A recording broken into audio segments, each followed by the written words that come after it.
Está con nosotros el secretario de Salud, David Kersenovich, Eduardo Clark, subsecretario de Integración y Desarrollo del Sector Salud, Zoe Robledo, director general del IMSS, Martí Batres, director general del ISSSTE, y Alejandro Schwartz, director general del IMSS Bienestar. Y está Alfonso Suárez del Real, porque ayer no cerramos con Humanismo Mexicano, entonces hoy viene el cierre de Humanismo Mexicano al final de la conferencia. Bueno, hoy nos van a hablar los directores de las distintas instituciones de salud de un balance del 2025. Nos fijamos una serie de metas de la cantidad de consultas de especialidad, consultas generales, cirugías, para poder disminuir los tiempos. Entonces, el día de hoy nos van a presentar los resultados del 2025 y evidentemente pues queremos seguir avanzando para el 2026. Y al final ahora va a hablar el doctor Kersenovich sobre un centro de imagenología especializado que ya inició su construcción, donde están los Institutos Nacionales de Salud, en Tlalpan, en la Ciudad de México, pero que va a funcionar para todo el país como un centro de diagnóstico para todas las instituciones, sobre todo de tercer nivel. Bueno, entonces damos primero la palabra a Zoe. Adelante. Muchas gracias, presidenta. Muy buenos días a todas y a todos. Como lo anunciamos aquí en la mañanera del pueblo, todos los esfuerzos que se hacen a la hora de contratar personal, médicas y médicos especialistas, de mejorar la infraestructura que durante tantos años estuvo sin inversión, incluso en la construcción de nuevos hospitales o unidades de medicina familiar en el IMSS, tienen un objetivo, y esto es producir salud, crecer en la capacidad de atención. Por eso nos pusimos como meta la estrategia 2-30-100, 2 millones de cirugías, 30 millones de consultas de especialidad y 100 millones de consultas de medicina familiar en el primer nivel de atención. Esto con el objetivo que al hacer más podamos reducir los tiempos de espera sin jamás comprometer la calidad y la seguridad de la atención. Y estos son los resultados que tuvimos en 2025. En 2025 realizamos 14 millones de atenciones más que en 2024, y estas se distribuyen de la siguiente manera. Fueron 1.78 millones de cirugías, es decir, 1.780.000 cirugías realizadas en el 2025, es un incremento del 29% con respecto al año anterior, el 90% de la meta planteada. En consultas de especialidad fueron 22% más que en 2024, es decir, el 98% de la meta. Hicimos más consultas de especialidad, y en consultas de medicina familiar fueron 104 millones de consultas de especialidad, las que ocurren en unidades de medicina familiar. 8% más y llegamos al 104% de la meta, es decir, superamos la meta de los 100 millones de consultas de medicina familiar. Y esto no solo significa más capacidad resolutiva, sino recuperar también mucho del rezago que todavía venía de la pandemia. En la siguiente, si lo podemos ver, hoy estamos haciendo 60% más cirugías en el IMSS de lo que se hacía en 2018, es decir, 670.000 cirugías adicionales, como lo podemos ver en un año como 2018, que ya venía una tendencia incluso decreciente, iba a la baja el número de cirugías que se hacían en el IMSS desde 2012 hasta 2018, de 1.1 millones de cirugías en un año, llegamos a 1.7, es decir, 60% más. Para eso es que se ha hecho toda la inversión y el crecimiento del Seguro Social. Si damos a la siguiente, y esto también ha tenido impactos positivos en tiempos de espera. Aquí trajimos tres ejemplos de tres cirugías muy comunes. Las cataratas, por ejemplo, aumentamos en 25% con respecto al año pasado y con una disminución de 12 días de tiempo desde que se identifica la necesidad quirúrgica, la necesidad de una cirugía, hasta que se realice el procedimiento. En cirugía de vesícula, incrementamos en 15% el número de cirugías y esto trajo consigo una disminución de 10 días de tiempo para la espera. Y en cirugía de cadera fue un incremento del 16% en el número de este tipo de cirugías, un aumento de 1,397 cirugías de cadera adicionales con respecto a las que se hicieron en el año anterior. En la que sigue es consulta de especialidad. Aquí es en donde se ve el incremento más grande. Después de la caída por la pandemia, se fue haciendo una recuperación. En 2018, como se puede ver aquí, se hacían 19,7 millones de consultas de especialidad en el Seguro Social en un año.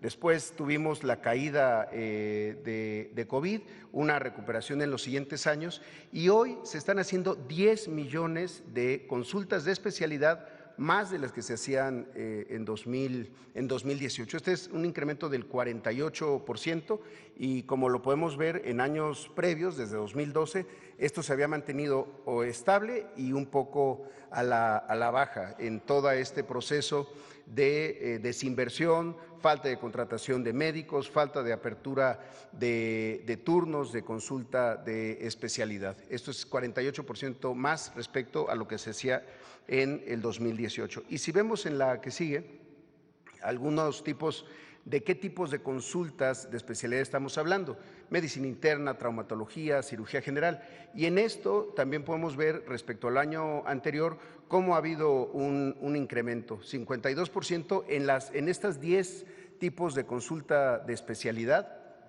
que agrupan la mitad de todas las consultas de especialidad que se hacen en el IMSS. En todas estas hemos visto un incremento con respecto al año pasado, lo cual habla pues de un buen resultado a la hora de no solamente invertir en las contrataciones de más médicas y médicos especialistas, sino también de organizar mejor los servicios. Y en la que sigue podemos ver las consultas de medicina familiar, el primer nivel de atención. Se hicieron, como ya lo mencionábamos, 104 millones de consultas de medicina familiar, con una recuperación importante, y si lo comparamos con el 2018, pues se hacían 85,7 millones, es decir, 21% más de lo que se hacía hace 7 años. Si le damos a la que sigue, esto se ha logrado, entre otras cosas, al aperturar turnos, es decir, una unidad de medicina familiar tiene un turno en la mañana, abrimos todas las unidades para que tengan turnos en la tarde, pero también los fines de semana y en algunos casos particulares, incluso en la noche. Por eso, la apertura de turnos nos permite tener hoy 17,591 espacios, turnos de consulta de medicina familiar. Como sabemos, cada derechohabiente del IMSS está adscrito a una unidad de medicina familiar y a un consultorio, pues abrimos más turnos de consultorio para poder tener más consultas y disminuir también los tiempos de espera. La que sigue, por favor. Creo que es ya nada más el resumen y tenemos un video, Presidenta, para agradecer a todo el equipo del IMSS con quienes logramos incrementar esta capacidad de atención y seguimos con las metas de 2026, 2,1 millones de cirugías, 32,8 millones de consultas de especialidad y 108 millones de consultas de medicina familiar para este año.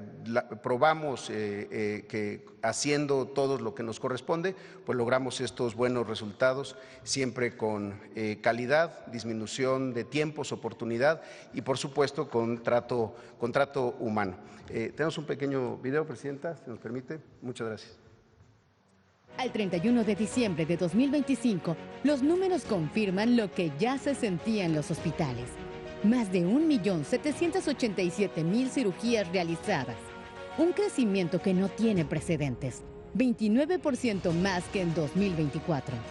Más de 29 millones de consultas de especialidad, 22% más productividad que en 2024 y 104 millones de consultas de medicina familiar, superando la meta anual y creciendo más de 8% respecto al año pasado. Pero estos números no hablan de estadísticas, hablan de personas, de familias, de tiempo recuperado. Porque en salud, el tiempo también es bienestar. Por eso, el compromiso no termina aquí. Menos espera, más certeza, más confianza. Porque cuando el sistema responde, la gente vuelve a creer. 2025 nos demostró que sí se puede.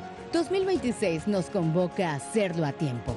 Instituto Mexicano del Seguro Social, en las mejores manos, en su mejor momento. Adelante, Martí.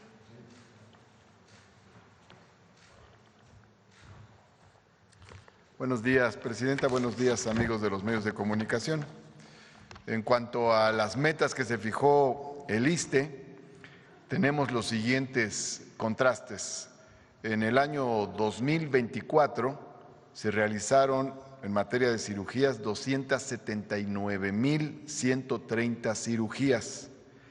Nos planteamos una meta para 2025 de 300,000 cirugías y se realizaron 308,579. Es decir, cumplimos con nuestra meta y rebasamos la meta de cirugías que nos propusimos. En materia de consultas, tuvimos en el año 2024 22,536,253 consultas y nos planteamos una meta de 24 millones de consultas para el 2025 y se realizaron 24,291,189. También en este caso se rebasó la meta que nos propusimos, tanto en consultas como en cirugías, un poco más porcentualmente en cirugías. Esto se debe fundamentalmente a algunas medidas que se tomaron. A lo largo del 2025 arreglamos 49 quirófanos y tomando en cuenta las nuevas unidades, sumamos 28 quirófanos más. En relación a la actividad, agregamos e intensificamos las jornadas quirúrgicas, una concentración de cirujanas, cirujanos y personal del llamado equipo quirúrgico en diversas unidades regionales para hacer muchas cirugías a lo largo de una semana. Y por otra parte también, tanto para las consultas como para las cirugías, nos ayudó una medida que tomamos que fue la ampliación voluntaria de jornadas de trabajo de 6 a 8 horas, porque eso nos permitió disponer de más horas, además de que mejoraron las condiciones del personal, de más horas de labor, especialmente enfocadas a estos dos ámbitos que son los que más les hemos pedido a nuestro personal. Tenemos un breve video, no sé si les llegó. En el ISSSTE, el fortalecimiento de la infraestructura y los servicios de salud se refleja en la superación de objetivos durante 2025. Gracias al trabajo coordinado del personal de salud y a la recuperación de los quirófanos, la meta de 300,000 cirugías previstas para el año pasado fue superada, al alcanzar 308,579 cirugías realizadas. En materia de consultas médicas de primer nivel y de especialidad, la meta programada fue de 24 millones, la cual también fue rebasada al registrar 24,291,000 consultas otorgadas durante 2025. Con estos resultados, el ISSSTE avanza en la consolidación de una atención médica oportuna y contrato digno para su derecho a biencia. Es cuanto, Presidenta. No iba a ver el enlace. No sé. Pues como vi que era importante esto, me parece ya se lo servirá la próxima. Además les faltaba una ¿Por qué cosa. me platicas de qué se trataba para la próxima? Bueno, terminamos una obra y quedó muy bonita, pero además de mucha calidad, que es la nueva sala de urgencias del Hospital Fernando Quirós. El Hospital Fernando Quirós es de esos hospitales, es de la Ciudad de México, de los años 60, es un hospital de hace muchos años. Y ya la sala de urgencias estaba muy desbordada. Entonces se hizo una nueva sala de urgencias, es un proyecto que ya estaba, lo retomamos y se terminó y quedó de muy buen nivel, de gran calidad por todo el instrumental y por toda la renovación integral que implicó.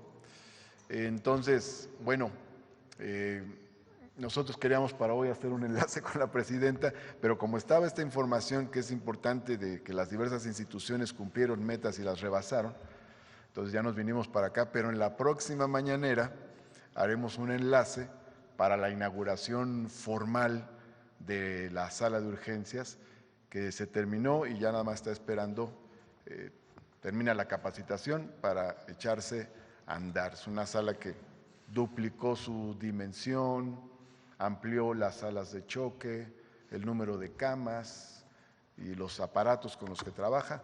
Ya lo veremos y ya les comentaremos en detalle si hay la próxima semana o en 2 semanas en el enlace que haremos ahora sí con la presidenta. Gracias. Adelante, Alejandro.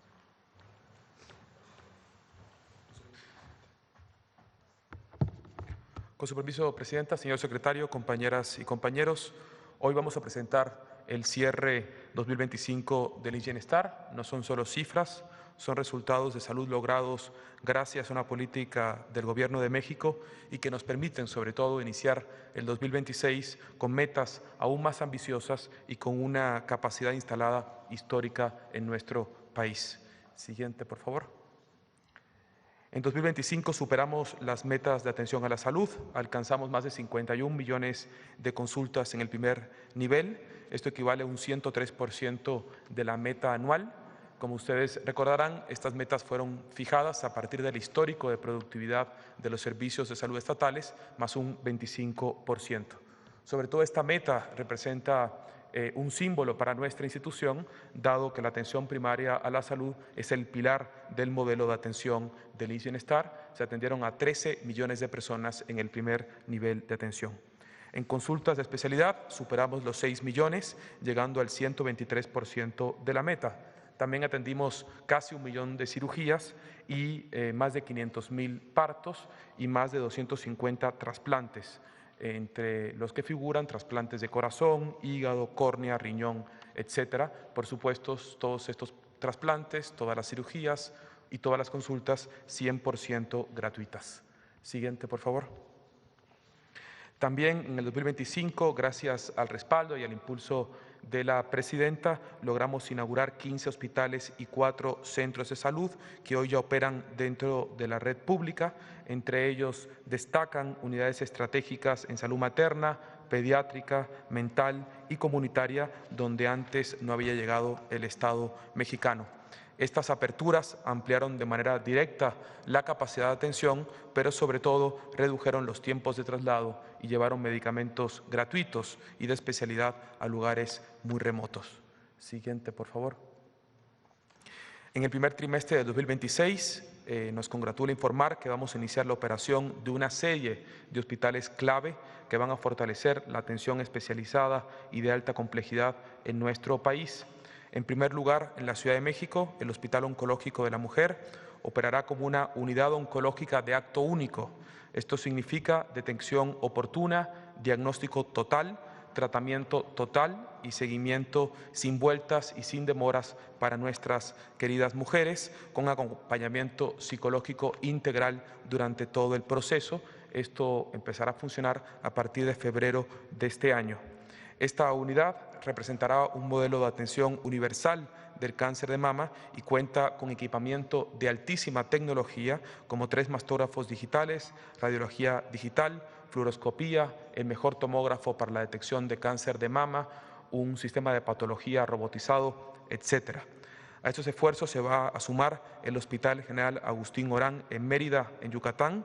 Este hospital será uno de los 3 hospitales más grandes de América Latina. Hablamos de más de 700 camas, más de 18 quirófanos. En marzo arrancamos, a la par que se inicia el proceso de federalización del Estado de Yucatán a los servicios públicos de salud de nuestro país. Siguiente, por favor. También arrancaremos el Hospital General de Ciudad Madero. Este hospital será clave para la región noroeste de nuestro país. No solamente va a atender la atención especializada de Tampico y de Altamira, sino que va a funcionar como un hospital de referencia oncológica para San Luis Potosí, Veracruz e Hidalgo. Quisiera resaltar que este hospital contará con un búnker integral oncológico. También en febrero vamos a iniciar el Hospital General de Jiutepec en Morelos. Es un hospital que contará con 45 camas y será la primera unidad oncológica hospitalaria en nuestro país que contará con un quirófano inteligente que nos va a permitir expandir el programa de telemedicina enlazando un robot quirúrgico con un cirujano o una cirujana de alta especialidad a distancia. Siguiente, por favor. En materia de abasto, se consolidó la estrategia de las rutas de la salud. Fue clave esta estrategia impulsada por nuestra presidenta para poder solucionar el tema de abasto y de acceso a medicamentos en el IMSS Bienestar. En los últimos 4 meses de 2025 se entregaron más de 115 millones de medicamentos de forma estandarizada, como ya lo hemos explicado en este espacio. Se logró el abasto mensual y garantizado de 8.440 centros de salud y de los 646 hospitales del IMSS Bienestar en los 23 estados. Ya iniciamos en el 2026 con esta estrategia, ya estamos armando el picking del segundo y tercer nivel y el próximo lunes vamos a estar distribuyendo 13 millones de medicamentos y el siguiente lunes iniciamos con 14 millones de medicamentos para el primer nivel de atención. Siguiente, por favor. Finalmente, el fortalecimiento del sistema de salud se acompaña con el refuerzo de lo más importante que tenemos en el sistema, que son nuestro recurso humano, médicas y médicos, enfermeras y enfermeros, que simbolizan la pieza fundamental para garantizar la atención oportuna, gratuita y de calidad que nos ha instruido nuestra presidenta. Tan solo en 2025 se incorporaron 2.731 enfermeras y enfermeros y 3.293 médicas y médicos especialistas, lo que nos han permitido ampliar capacidad de atención en unidades de salud y mejorar la respuesta del sistema público de salud en nuestro país. Este esfuerzo no solo representa la llegada de nuevos especialistas a regiones donde nunca antes había llegado medicina especializada, sino que constituye ante todo un acto de justicia social y un acto de justicia laboral a nuestros compañeros y colegas profesionales. Siguiente, por favor. En 2025, el IMSS Bienestar avanzó en la consolidación de los servicios públicos de salud, atendiendo la atención médica y fortaleciendo la infraestructura hospitalaria, garantizando abasto de medicamentos y reforzando al personal de salud. Los resultados que hoy presentamos no son acciones aisladas, son parte de una estrategia integral que permitió cerrar el año con más consultas, más hospitales en operación y mayor capacidad para atender a la población. Quisiéramos presentar un pequeño video de las acciones que tendremos este primer trimestre del 2026. Durante el primer trimestre de 2026, IMSS Bienestar inaugurará 4 hospitales, ampliando el acceso a servicios médicos gratuitos y especializados y acercando atención digna y oportuna a la población sin seguridad social. En la Ciudad de México, el Hospital Oncológico para la Mujer marcará un antes y un después. Será el primer centro exclusivo para el cáncer de mama y cervicouterino, equipado con tecnología de alta especialidad que permitirá concentrar en un solo espacio la prevención, el diagnóstico, el tratamiento médico y quirúrgico, así como el acompañamiento psicológico y actividades de bienestar como clases de yoga.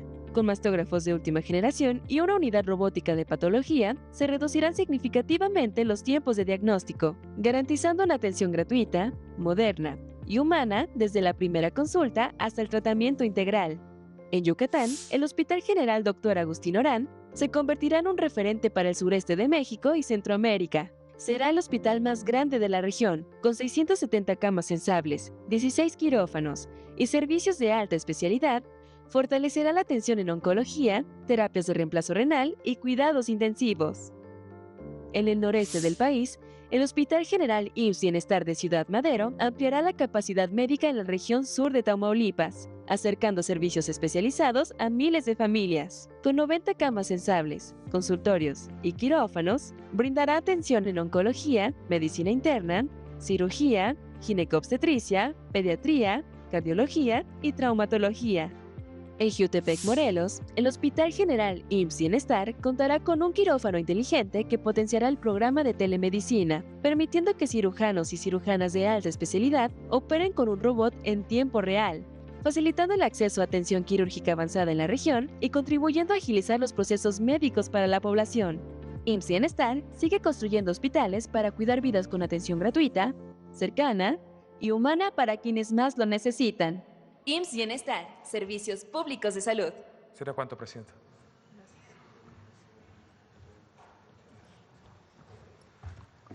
Con su permiso, Presidenta.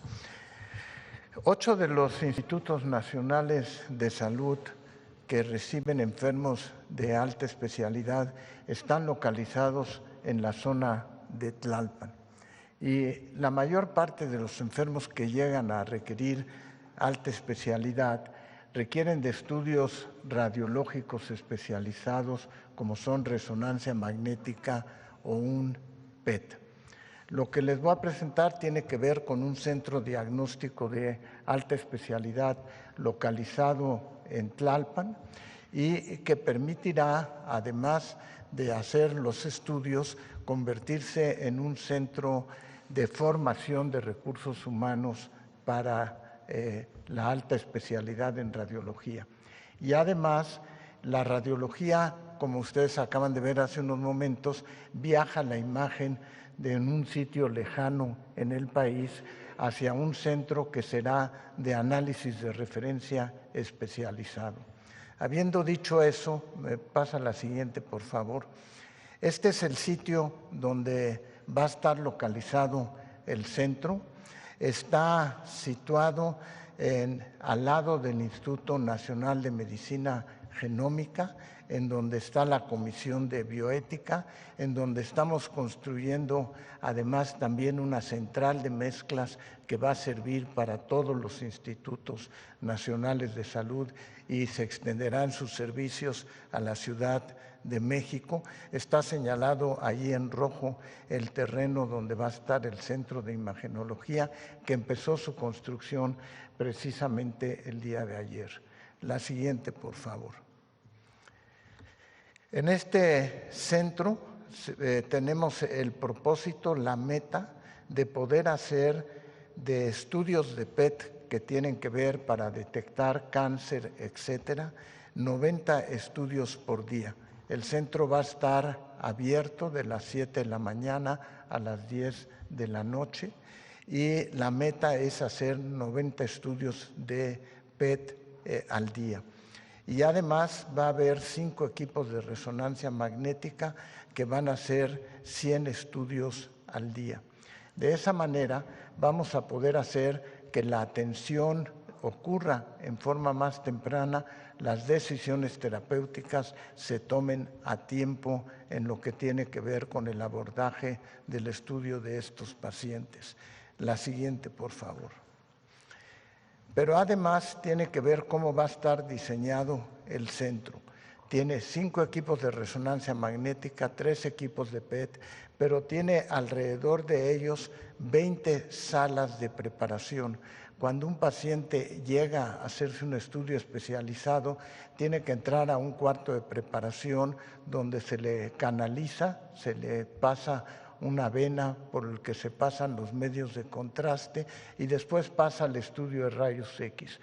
Teniendo todos esos equipos vamos a poder tener 20 pacientes en preparación de tal manera que cuando en un paciente termine no se tenga que invertir en estar esperando 45 minutos o 1 hora para poderlo atender, sino que el paciente será atendido en estos 20 cuartos para que entonces se pueda hacer un estudio tras otro y poder acelerar el tiempo.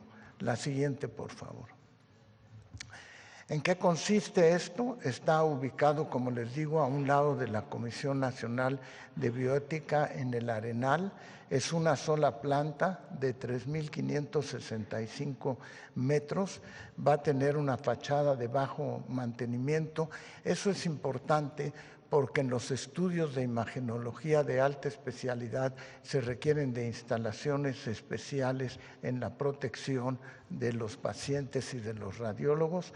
Va a tener una área vestibular, va a tener 20 cuartos de preparación, va a tener una central de enfermera, las salas de exámenes, las salas de control y algo que denominamos cuarto azul, que quiere decir los cuartos donde se interpretan los estudios radiológicos. Pero además va a haber una sección de consulta, de teleconsulta radiológica, de tal manera que si un paciente está en Chiapas y se hace un estudio, en tiempo real podrá transmitir su estudio radiológico aquí para que personal altamente especializado pueda hacer el diagnóstico de esas imágenes con calidad y con seguridad. Esto además va a traer una desaturación del número de pacientes que tienen que ir a los institutos y facilitará entonces su traslado, que será fundamentalmente con ambulancias de un instituto al centro. La distancia de cada uno de ellos es cercana a todos los 8 institutos. Muchas gracias. Pues esta es la información del día de hoy. Vamos con las preguntas. A ver, para el ISSSTE. Buenos días, Presidenta. Soy Yesenia Peralta de Business Energy y Revista.cmx. Licenciado Martí Batres o Presidenta, recordamos que en los sexenios anteriores, antes de este movimiento de la transformación, existían hospitales bajo el esquema de APP. Fueron, creo, si no me equivoco, fueron 12 hospitales que estaban bajo ese esquema. ¿Cómo va esta transición de la nacionalización de los hospitales del ISSSTE? Creo que se recuperaron 9 o se nacionalizaron 9 durante el sexenio anterior. ¿Y cómo están trabajando? Si tiene algún informe sobre esto y cuáles son los que faltan. Tengo entendido que estos hospitales que están operando ya nacionalizados, en el ejemplo en Tabasco hay uno y está caminando muy bien, están atendiendo excelentemente a las personas. Adelante. ¿Cuáles faltan, licenciado Martí? Con permiso, Presidenta. En el caso del ISSSTE, en el sexenio antepasado se establecieron 4 APPs, 4 asociaciones público-privadas para construir y operar estos hospitales. Uno fue en Tepic, Nayarit, otro en Villahermosa, Tabasco, otro en Susulá, cerquita de Mérida, Yucatán, y aquí en Tláhuac. Esos 4, en un acuerdo del 2024, se resolvió comprarlos, nacionalizarlos mediante compra. Aquí quiero hacer esta precisión: cuando hablamos de nacionalización no estamos hablando de expropiación, sino de una compra que está establecida como posibilidad en los propios contratos, es decir, que la institución tiene derecho a comprarlo anticipadamente antes de que el contrato de 23 años culmine. Para la institución es importante hacer eso porque no es lo mismo pagar a lo largo de 23 años que hacer el pago de una obra de construcción. Viene costándole casi 10 veces más de acuerdo a esos contratos. Entonces, 3 se compraron pronto, se nacionalizaron pronto, es decir, en 2024, en abril de 2024 empezó el proceso, y desde el punto de vista formal, hacia finales del 2024 estaba concluido. Cuando llegamos ya venía el proceso en camino y lo que hicimos nosotros fue la transición, recibir los hospitales y operarlos ya como públicos. En el caso de 3, Tepic, Villahermosa y Mérida, esos están operando. ¿Qué resultados hemos tenido? Bueno, no tuvimos ningún sobresalto al pasar del esquema de administración privada al esquema ya de administración plenamente pública, e incluso por el contrario. Acabo de ir la semana pasada a Yucatán y visité el hospital de Susulá, entre otros, y me comentó el director porque antes de la nacionalización estaban haciendo 1.4 cirugías por quirófano y ahorita están haciendo 4.8. Es decir, aumentó la productividad notablemente después de la nacionalización del hospital, en ese caso, por ejemplo, ¿no? Y por lo demás, han venido trabajando bien. Ahora, el caso que nos falta de Tláhuac, hay mucha resistencia de una empresa. Hay una empresa española que lo administra, que es la empresa SACIR, y hemos hablado con ellos. Ellos debieron haber entrado en el mismo paquete porque venían en el mismo acuerdo desde el 2024. Y sin embargo, ellos se han resistido mucho y hemos hablado y hablado y hablado para lograr la nacionalización, la compra. Les vamos a comprar el hospital, están los recursos aprobados por la Junta Directiva del ISSSTE y estamos a la espera de que concluya esa negociación para hacer dicha nacionalización, porque no nos conviene como estamos, porque el ISSSTE eroga en este momento 137 millones de pesos al mes. Eso quiere decir que nosotros estaríamos aportando, si se cumple el contrato de 23 años, le estaríamos aportando a esa empresa más de 37,000 millones de pesos. Entonces, bueno, con 37,000 millones de pesos, pues podemos construir 10 hospitales regionales. Entonces, queremos nosotros terminar anticipadamente ese contrato, como se señala en el contrato mismo que se firmó, para poder destinar recursos a otras actividades. Sobre todo reduce al erario ese costo. Le quita al ISSSTE una carga, porque pues si estamos pagando 137 millones de pesos, pues esos recursos los podemos destinar a otras obras que el ISSSTE necesita hacer muchas obras y pronto para expandir su infraestructura de salud. De hecho, es una de las preocupaciones de la presidenta que nos ha dicho, tiene que haber obra y pronto para tener más servicios, sobre todo en los lugares donde más se requiere. Muchas gracias. Presidenta, gracias, presidenta. Porque yo tengo otras preguntas sobre petróleo. Adelante. Ok. Bueno, Presidenta, en su reciente visita a la planta de fertilizantes en Lázaro Cárdenas, ¿qué avances pudo constatar en relación a su recuperación y avance progresivo, mismo que se dio desde el sexenio anterior, pasado, y que se encontraba en completo abandono esta planta? ¿Cuáles son los resultados sustanciales que pudo ver y que presenta esta planta operada por Petróleos Mexicanos y que contribuirá a garantizar la soberanía alimentaria, dado que reducirá la dependencia del extranjero en este sentido, así como producirá fertilizantes a menor costo para los agricultores mexicanos y, bueno, aprovechar los minerales existentes en nuestro territorio? Vamos a invitar a la directora de Fertinal y al equipo para que puedan presentar los resultados. Son muy buenos. Durante el periodo neoliberal se privatizaron una parte de la petroquímica y los fertilizantes que hacía Pemex. Había una empresa, Fertimex, que ahí en Coatzacoalcos está la planta, que ahora ya se está reactivando, y dice afuera, a ver si la encuentras, Rocío Nales siempre platica esta anécdota, porque privatizan Fertimex y en los siguientes meses prácticamente se cierra la planta y los dueños comienzan a importar fertilizantes. O sea, se cierra toda la capacidad productiva de los fertilizantes en México. Y prácticamente llegó un momento en que todo se importaba, todos los fertilizantes. Hay varias plantas que producían fertilizantes, entre ellas esta que visitamos el fin de semana, Fertinal, que es una planta que recupera el presidente López Obrador. Ahora ya está produciendo y además está modernizando. Son tantas sus ganancias que permiten no solamente garantizar la producción de los fertilizantes, sino la modernización de la planta.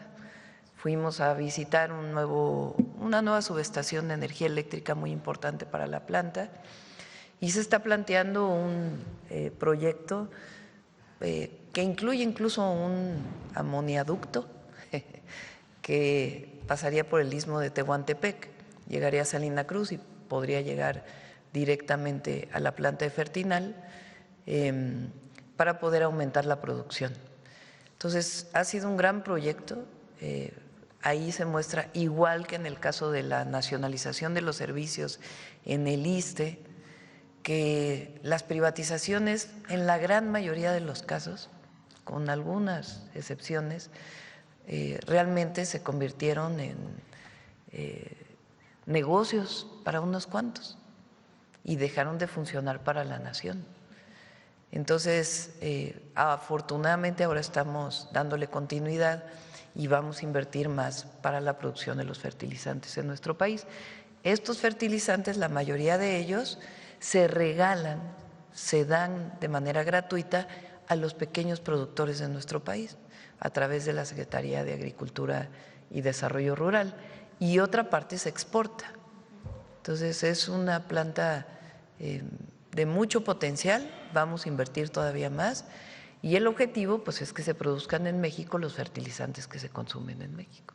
¿Y reducir la dependencia? Reducir la dependencia, y además Pemex lo está haciendo junto con los trabajadores mineros, porque hay una mina en Baja California Sur que una parte de la materia prima que se usa para la producción de fertilizantes viene de ahí, es todo el ciclo.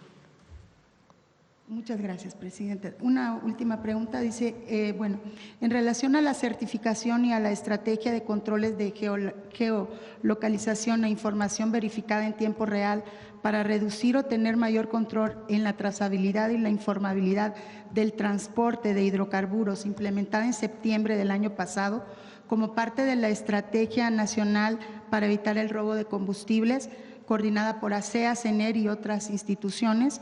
¿Cómo va el avance en este sentido y si se ha logrado incorporar a la mayoría de los transportistas que realizan esta actividad de transporte de gas LP, combustibles o hidrocarburos, con la finalidad de reducir riesgos, así como garantizar la disminución del huachicol fiscal? Sí, ya es una norma, ya tienen que hacerlo. Si ustedes ven en las carreteras, la gran mayoría de los vehículos que transportan combustible tienen un QR, que tienen que tener toda la información. La Guardia Nacional puede pararlos para revisarlo, tiene toda la información. Si por alguna razón no tiene el QR o no tiene la normatividad, entonces es detenido el vehículo. Mañana viene Pemex con Secretaría de Energía para informarles el proyecto de largo plazo, los resultados en 2025 y el proyecto de largo plazo de Pemex para darle continuidad. Y vamos a pedirle a la Secretaría de Energía que presente todo el trabajo que se ha hecho relacionado con el control del combustible en nuestro país, de la distribución, de la importación y la distribución del combustible. Muchas gracias, presidente. Vamos para acá. A ver, basta y luego vamos con Nancy. ¿Qué tal? Muy buenos días a todos y a todas. Juan Hernández de Diario Basta, Tabasco Hoy, Campeche Hoy y Quintana Roo Hoy de Grupo Cantón. Aunque a muchos les moleste, el hecho de hablar del pasado, el hecho de hablar pues de las administraciones pasadas, muchas veces se olvida precisamente de esta, y cito palabras del expresidente Andrés Manuel López Obrador, de herencias malditas. Estamos hablando aquí que en el sistema hospitalario a muchos se les olvida que había 90 hospitales que estaban abandonados, los otros 9 que habían mencionado de que estaban siendo rentados, y también se olvida de que prácticamente el ISSSTE estaba desmantelado, estaba privatizado. Todo era rentado, todo era, incluso hasta, bueno, hay una situación pues bastante compleja que le tocó, pues digamos a la entrada de los gobiernos de la 4T abordar, ¿no? Un sistema de salud que prácticamente los medicamentos nada más se concentraban en 10 empresas, que pues era un monopolio pues bastante, pues sí, bastante poderoso, ¿no? En donde había medios de comunicación y había políticos. Todo esto ahorita, dentro de este balance que están haciendo, por ejemplo, en el caso de los hospitales, ya de estos 90, ya cuántos, ya no sé si ya todo ya se entregó, ya se pudo. Hospitales, ¿no? Bueno, eso fue de lo de con Andrés Manuel López Obrador, ¿no? Eso de estos 90. Sí, ahorita le voy a pedir a Zoe que pueda. Ajá. Y también hablamos de sanear, porque también estaba muy enquistada la corrupción Hay que recordar lo que en su momento el director Martí Batres hablaba del ISSSTE, de estas pensiones millonarias, bueno, sí, realmente que estaban sangrando, el mal uso que le estaban dando algunas instituciones, o sea, todo esto cómo lo han ido ya abatiendo, ya para que podamos hablar de un 100% pues ya de funcionamiento del sistema de salud, porque a final de cuentas sí les tocó volver a reconstruir un sistema de salud que estaba pues abandonado, sin especialistas, lo padecemos en la pandemia, sin infraestructura, que se tuvo que prácticamente en algunos casos reconstruir porque estaba abandonado, porque definitivamente la corrupción pues nada más estaba la pura fachada, pero realmente no había como tal un sistema de salud. Y ahorita se hablan de carencias o hay quienes lo quieren manejar así, pero se les olvida lo que hay atrás. Entonces sí que nos puede comentar esta parte que vale la pena volver a rescatar. ¿Quieres comentar lo de los 80 hospitales? Ahora. Muchas gracias, presidenta. Y efectivamente, en el modelo anterior, en el pasado, sobre todo con la época del Seguro Popular, lo que ocurría era que los estados solicitaban la construcción de un hospital. El Seguro Popular nunca atendió a nadie, eso hay que dejarlo muy claro. El Seguro Popular no era una institución de atención médica, era una forma de financiar a las secretarías de salud de los gobiernos de los estados. Entonces, un gobierno estatal le solicitaba a la Secretaría de Salud la construcción de un hospital, el Seguro Popular les daba el dinero para la construcción de ese hospital. ¿Qué es lo que pasaba? Ya fuera por asignación directa o por licitación, las empresas licitaban con tiempos y montos imposibles de alcanzar. Y casi al día siguiente de que se daba el fallo de la licitación, empezaban a pedir más tiempo o más dinero para concluir la obra. Se empezaban algunas de estas construcciones y cuando esto no se resolvía favorablemente, iniciaban los litigios. Por eso decíamos tanto que había constructoras con más abogados que ingenieros. Y por eso es que se empezó a dejar todo este modelo de Seguro Popular, este gran, pues casi cementerio de elefantes blancos en obra negra, un número de 90 hospitales que estaban detenidos en su construcción, ya sea con niveles de avance muy incipientes, casi de cero, o ya en algunos casos con avances importantes, pero al final de cuentas para la gente era lo mismo, era ver una obra que no estaba funcionando. Nos dimos a la tarea primero de empezar a resolver temas jurídicos, y esto hablo de todo el sector, incluso antes del nacimiento del propio IMSS Bienestar. Pero déjenme darles algunos ejemplos nada más de algunos hospitales que iniciaron con el Seguro Popular, que no eran construcciones del IMSS y que el IMSS tuvo que rescatar y que lo hicimos porque había necesidad. Uno muy emblemático, el de Ciudad Juárez, que incluso se inauguró el hospital, el supuesto hospital de la Secretaría de Salud del gobierno de Chihuahua en Ciudad Juárez, cuando era un hospital que no estaba ni siquiera al 40% de su conclusión. Ese es un caso, lo mismo pasó en Ticul, con una APP que se entró al rescate y que ya está por concluirse. En Campeche, recientemente lo visitamos y está por arrancar en este mes su operación, un hospital que durante 10 años la Secretaría de Salud del Gobierno del Estado de Campeche de aquel entonces dejó inconclusa y botada en Ciudad del Carmen. Lo mismo en Arandas, en Jalisco, otro hospital que inició en 2012, la primera piedra, se pusieron 3 primeras piedras de ese hospital y no se había concluido, hoy es un hospital que ya está operando. Y también casos en el Seguro Social, en Acuña, aquí en Villacuapa, también en Pachuca, que eran obras que ya habían superado el tiempo para su contratación y que se entró para poder concluirlas y que hoy ya están operando.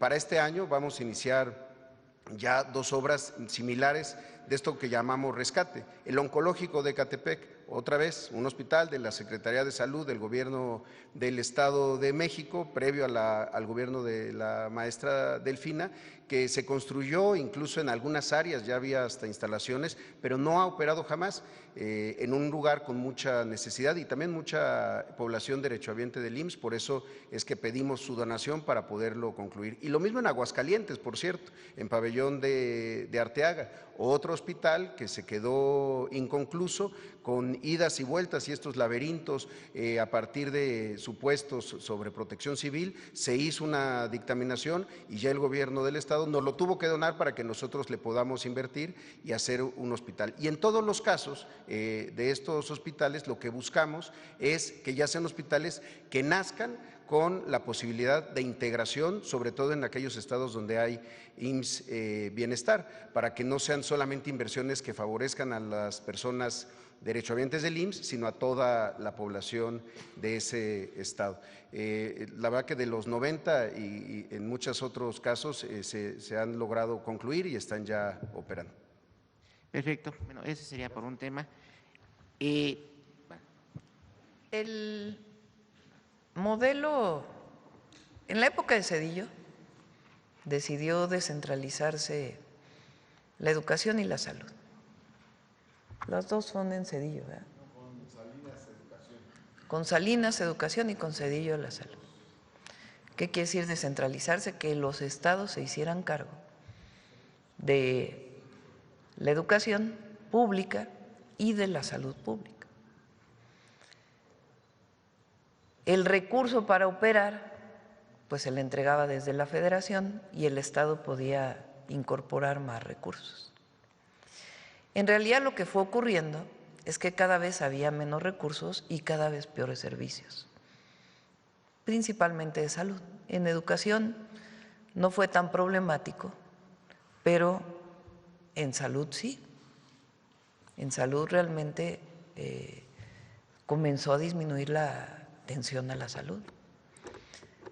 Se inventó Fox el famoso Seguro Popular, que en realidad, como decía el presidente López Obrador, ni era seguro ni era popular, porque en realidad era una credencial que les permitía supuestamente el acceso a los servicios de salud, pero los servicios de salud serían en las mismas condiciones, no es que hubiera mucho más recurso. E incluso ya había acuerdos con los privados, para que en todo caso se le pagara al privado para que diera el servicio de salud. En todo este periodo se construyeron, yo tenía la idea que eran 80, 90 hospitales.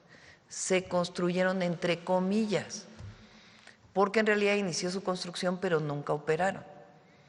Entonces, ¿qué decide el presidente López Obrador?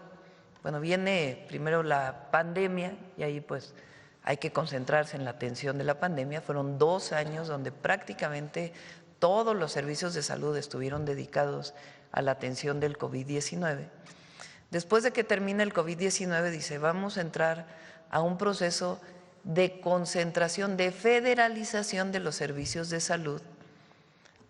Está el ISSSTE, está el IMSS, pero los servicios estatales vamos a concentrarlos de nuevo en la federación para garantizar un buen servicio. Es voluntario.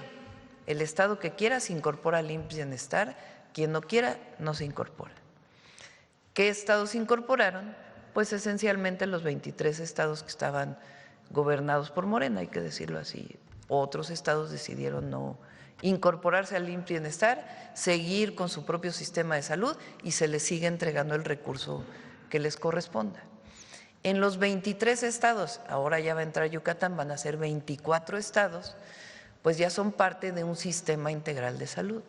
Por ejemplo, las rutas de la salud para llevar medicamentos a los centros de salud y a los hospitales funcionan en estos 23 estados de la República, en donde está el IMSS Bienestar. ¿Hacia dónde vamos? Primero, pues terminar los 90 hospitales. El presidente López Obrador avanzó en casi todos y nos quedan algunos todavía por inaugurar que se están terminando. Imagínense. ¿Cuántos? ¿Cuántos nos quedan? A ver si me ayudan ahí a hacer la revisión. Pues ya son pocos, ya la mayoría ya los inauguramos en el 2025, que venían de antes. Fortalecer al ISSSTE, fortalecer al IMSS y fortalecer al IMSS Bienestar. ¿Qué quiere decir fortalecerlos? Pues que funcionen todos los centros de salud, más centros de salud, que es la atención primaria, más hospitales, inclusive hospitales de especialidad, y que sea un sistema de salud integral. Para ello se requiere pues inversión en hospitales, compra de equipos. El año pasado pusimos en marcha ¿cuántos quirófanos del IMSS Bienestar? 175 quirófanos. Yo creo que fueron un poco más. Pero bueno, los quirófanos que no estaban operando en los hospitales del IMSS Bienestar, repito, las rutas de la salud, la construcción de centros de salud, de hospitales, y desde que llegamos estamos trabajando de manera integral con las 3 instituciones y con los estados que no están federalizados para poder garantizar los servicios de salud. La parte que siguen los estados, pues son los estados los que se tienen que encargar. Hemos visto cómo ha ido mejorando con el IMSS Bienestar respecto a lo que existía anteriormente. ¿Hacia dónde vamos? Queremos servicios universales de salud. Es decir, que a lo mejor Claudia Sheinbaum es derechohabiente del ISSSTE, porque soy trabajadora del Estado, pero si me queda más cerca un hospital del IMSS, pueda ir a un hospital del IMSS a atenderme. Si Zoé Robledo, que es derechohabiente del IMSS, le queda más cerca en un lugar en donde está un hospital del ISSSTE, se puede atender en el hospital del ISSSTE. Para eso todos los servicios tienen que estar pues, al 100%. Pero queremos un sistema universal de salud que va a permitir pues, que los 3 sistemas colaboren y que podamos dar todavía una mejor atención. La atención ha mejorado. Miren la gráfica del IMSS.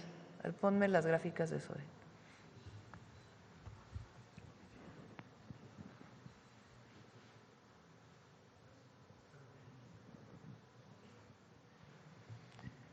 Vean cirugías. Estas son cirugías que son necesarias, se dictaminan, a veces son por urgencia y a veces son pues programadas, porque se tiene algún problema y se dice pues requiere una cirugía. Bueno, del 2012 al 2018 se quedó estable en 1.1, incluso disminuyó un poco, el número de cirugías que se hacían diario en el IMSS, en todo el país. Fíjense, 1 millón de cirugías, no es cualquier sistema de salud, es el sistema de salud más importante de América Latina, el IMSS, de América probablemente, de todo el continente por lo menos. Bueno, ¿por qué baja en el COVID? Pues porque se estaba atendiendo el COVID-19, no había espacio para hacer las cirugías que estaban programadas, entonces ahí pues hay un retraso, digamos. Eso pasó en todos los países, no solo en México, por la pandemia. Pero fíjense cómo se recupera. En 2022, 1.35 millones de cirugías, 1.4, en 2024 1.38 y en 2025 cerramos con 1.8, 1.79 es prácticamente 1.8 millones de cirugías. 60% más. ¿Por qué se puede hacer esto?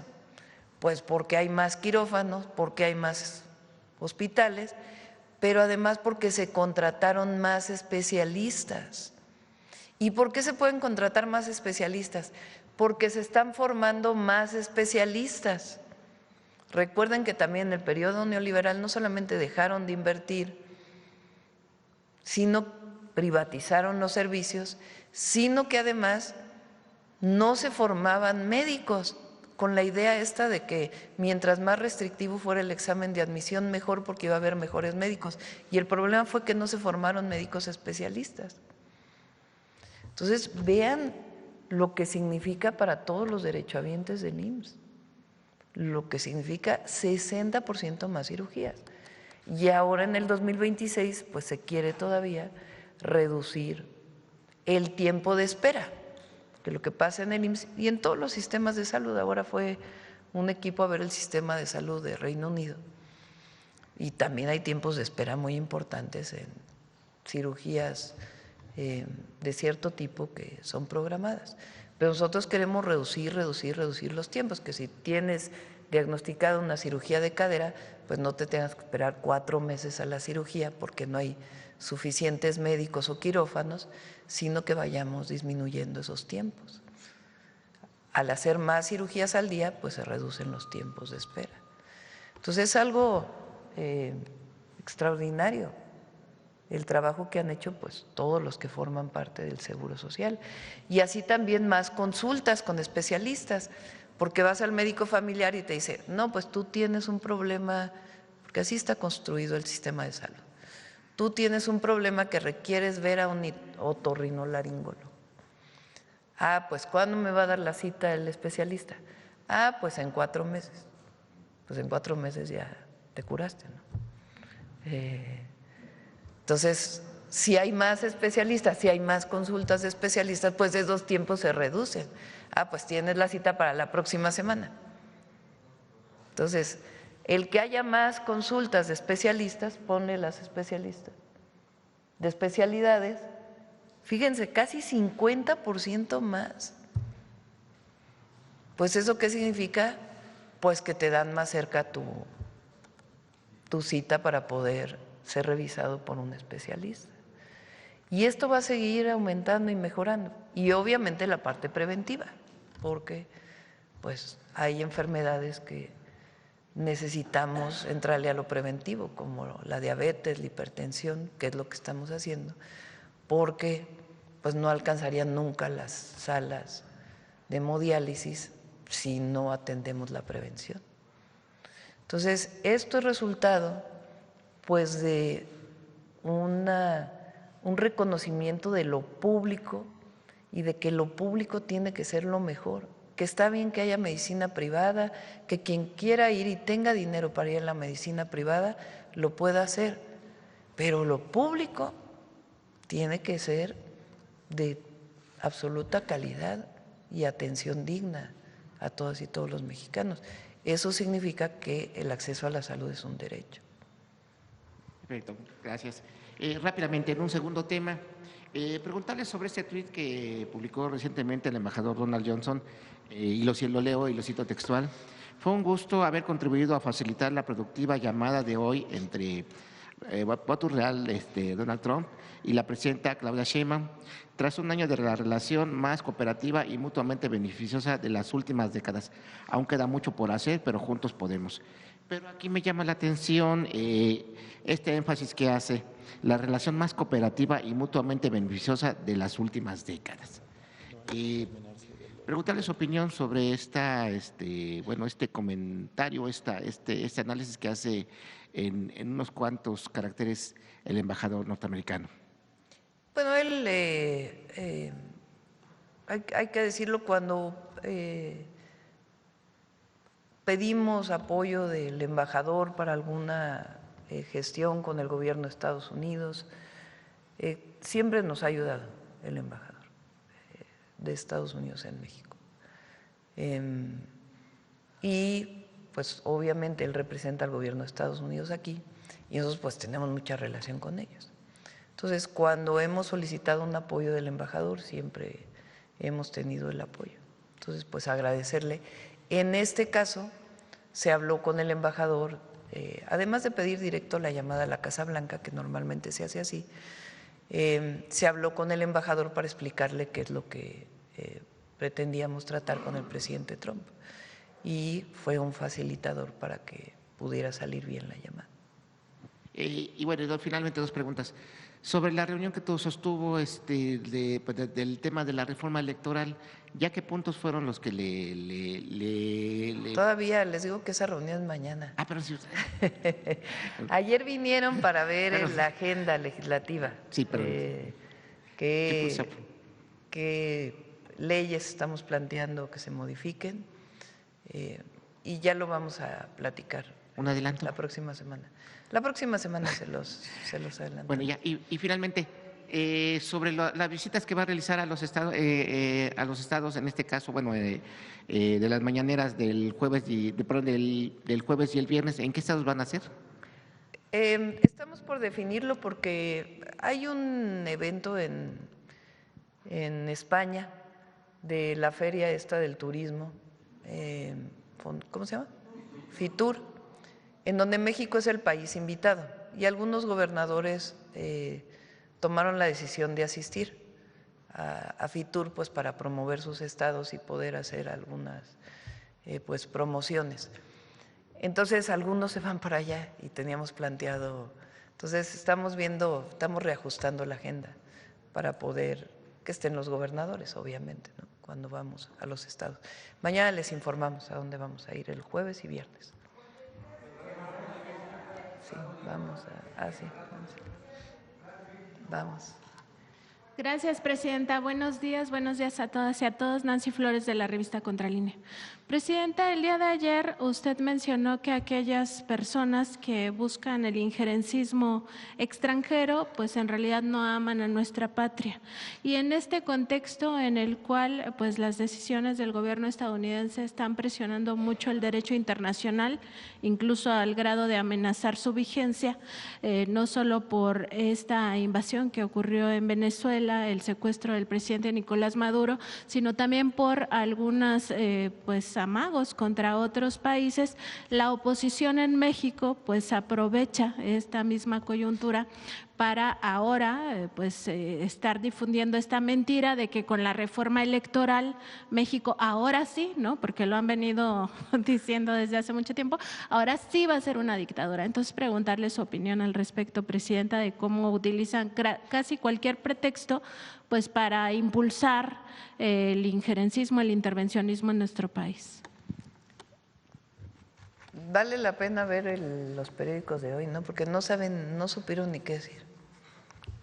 Los que no están de acuerdo con nosotros, con la llamada de ayer, porque, repito, pues ellos esperaban que hubiera un problema para decir, ya ven, la presidenta no tiene la capacidad, Estados Unidos tiene que intervenir, que por cierto es muy importante decir, las intervenciones extranjeras, hay que ver la historia de México.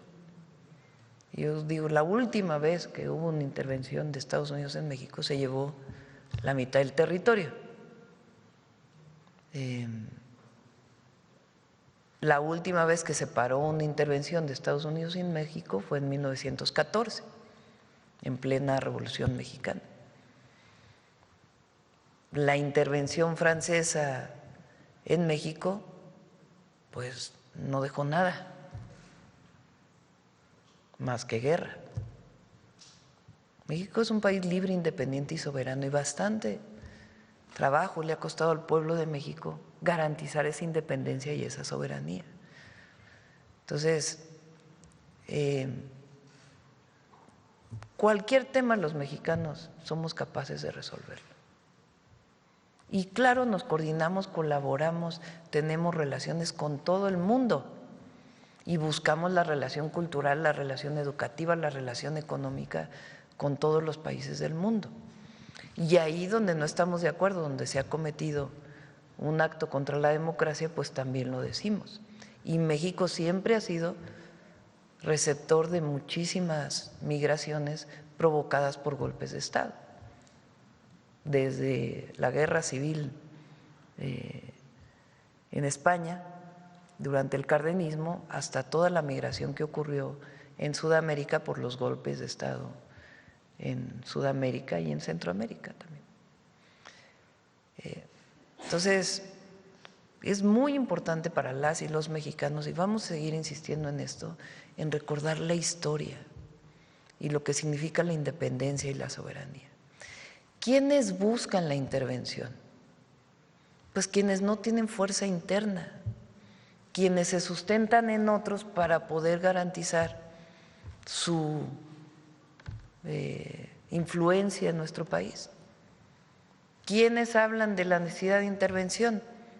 Pues en general la mayoría de los que no están con nosotros, y es el PRIAN particularmente. Bueno, también vean quién se manifestó de cualquiera de los partidos políticos o gobernadores o gobernadoras respecto a lo de Venezuela. ¿Y qué dijeron?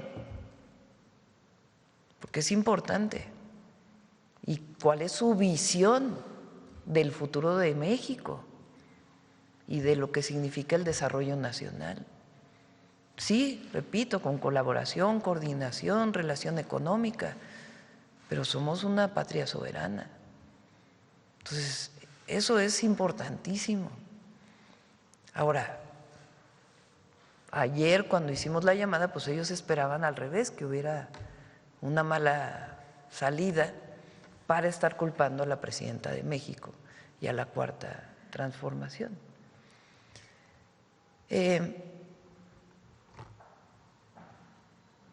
Sobre seguridad, sobre cualquier tema, coordinamos, colaboramos, pero nunca debe haber subordinación. México es un país que se comporta como igual con cualquier país del mundo y también con Estados Unidos. Entonces, esa es la base de nuestra política exterior y esa es la base de lo que vamos a seguir defendiendo siempre.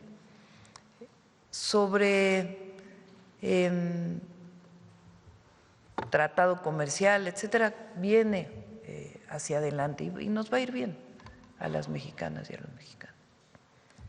Presidenta, también el día de ayer la Suprema Corte de Justicia de la Nación avaló estos cambios que permitieron la extinción de 109 fideicomisos.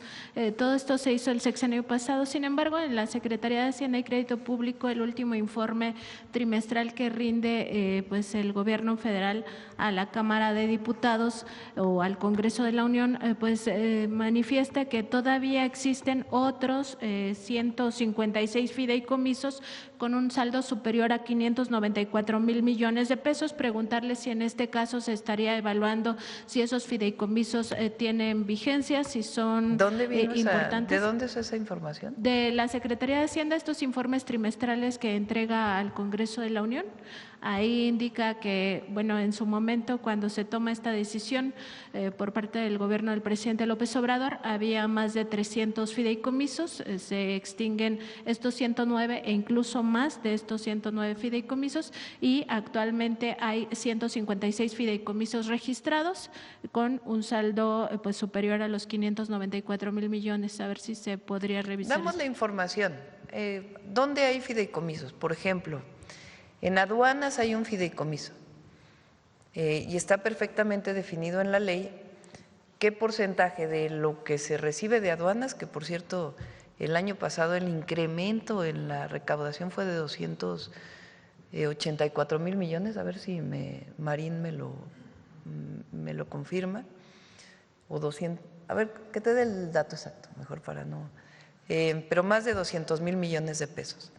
Entonces, la ley establece que un porcentaje de la recaudación total de más de 1 billón de pesos que viene de las aduanas debe quedarse para la modernización de las aduanas y también para la modernización de los equipos del SAT.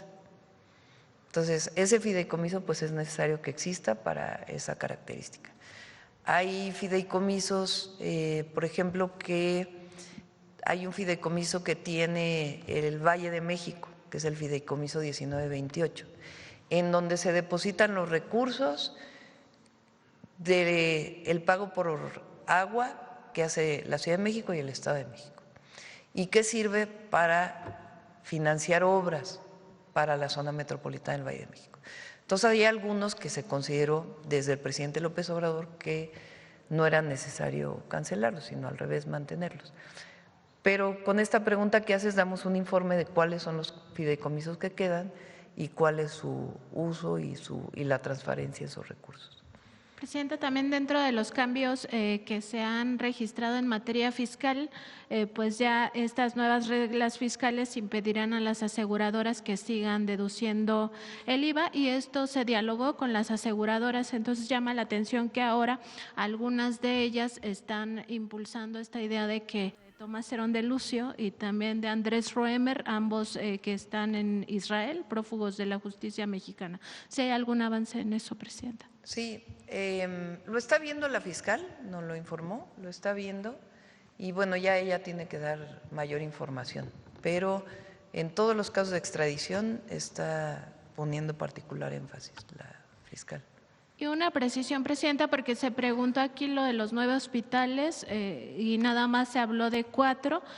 No solamente estaba involucrada SACIR, también estaba Prodemex, propiedad de Olegario Vázquez Aldir, dueño de Grupo Imagen, estaba constructora y edificadora GIA más A, propiedad o presidida más bien por el cuñado de Carlos Salinas de Gortari, estaba Acciona, Marnos también de la familia Servitje, Ortiz Construcciones, y aquí el tema es que estos hospitales, pues así como lo mencionó el director del ISSSTE, Martí Batres, pues en realidad valían, porque se hizo un avalúo en su momento, 5,000 millones de pesos, un poco más, y por ello se iba a pagar un total de más de 93,000 millones de pesos, es decir, pues un sobrecosto impresionante para la hacienda pública, es decir, para el dinero del pueblo. Saber qué ha pasado con los otros 5 hospitales, si ya se logró su nacionalización o su compra. Ya, ¿verdad?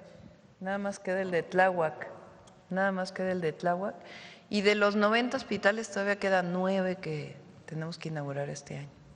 Gracias, Presidenta. Gracias. Bueno, vamos por acá. A ver. Gracias. Buenos días, muchas gracias. Arturo Pavón, de Efecto Colateral. En cuestión de llegar a las metas, a los objetivos y sobrepasar esas metas, hemos visto a lo largo de la historia que muchas empresas privadas y también instituciones de gobierno, con tal de llegar a los números, se sacrifica muchas veces la calidad. En cuestión de la estrategia del trato digno, ¿cómo se cruza con las metas que han logrado y cómo podemos ya medirlo tangiblemente en un futuro la satisfacción de los derechohabientes? ¿Quién quiere contestar? Adelante. Sí, muchas gracias. Y efectivamente, una de las cosas que hemos cuidado más es que jamás por incrementar el número de acciones y procedimientos se comprometa la calidad de los mismos. Porque uno dice, bueno, ¿por qué se creció tanto? Contratación de médicas y médicos especialistas, los sistemas también. Hoy tenemos una programación quirúrgica a través de un sistema que nos llevó tiempo irlo implementando en cada hospital, pero también con el diálogo con los derechohabientes, con los pacientes. Déjenme ponerles algunos ejemplos. En las consultas de especialidad, iniciamos en una central telefónica hacer llamadas de seguimiento antes de las consultas, para que alguna persona que nos dijera que no iba a acudir por la razón que fuera, pudiéramos programarla de nuevo, pero pudiéramos abrir ese espacio para alguien más.